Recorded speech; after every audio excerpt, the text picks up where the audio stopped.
as computers become a bigger and bigger part of all of our lives, being able to control the computers in our lives is a really important thing for everyone to be able to do, and programming is just what it means to do that. I think programming languages is one of those research areas where, in some sense, if we do our job right, you don't notice it's there. It's a systematic reasoning. You're using a machine to help you implement your reasoning. It really took the essence of mathematical structure and built it into the language. We have to get the computers to take instructions as succinctly as humans can. There's these kind of three things you want, speed of development, speed of execution, correctness. At the state of the art, it's hard to get all three at the same time. And so that's kind of the grand challenge in programming languages, is how can we sort of provide better languages, better tools, better automation. Languages are becoming a differentiator between different platforms. They're becoming a key technical advantage when you're trying to build new software systems. What our group here at Indiana University does in the Programming Language Research Group is we work on improving programming languages. IU has a very long tradition of strength in programming languages, and we have one of the strongest groups anywhere doing research in that.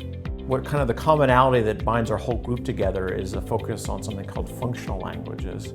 I've worked on probabilistic programming, and other than that, I've also maintained an interest in cognitive science.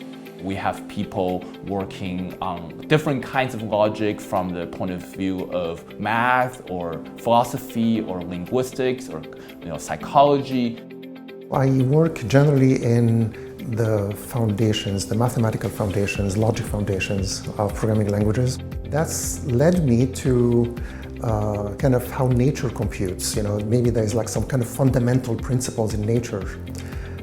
And with the new interest in quantum computing and biologically inspired and chemically inspired and neuromorphic computing, this is becoming like a very fascinating area.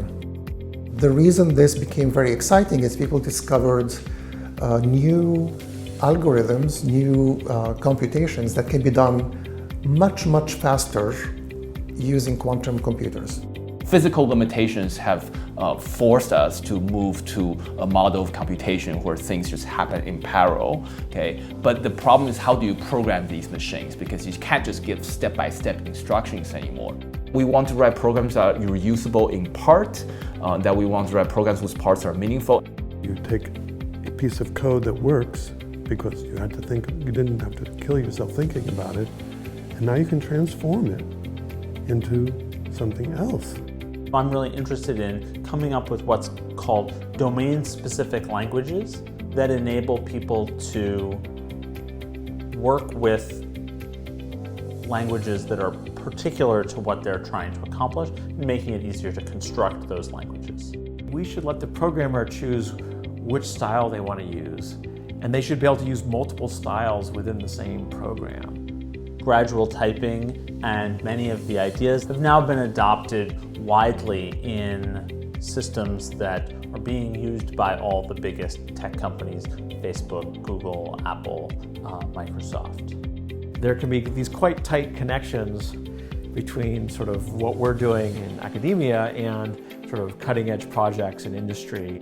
We're looking 5, 10, 15 years down the road to think of new ideas for how we can help programmers be more productive.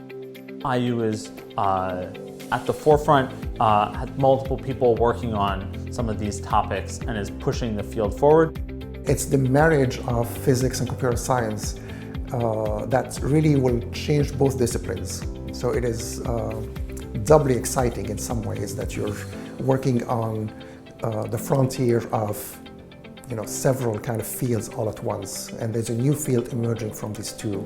I want to ideally build programming languages that help people express what they really mean.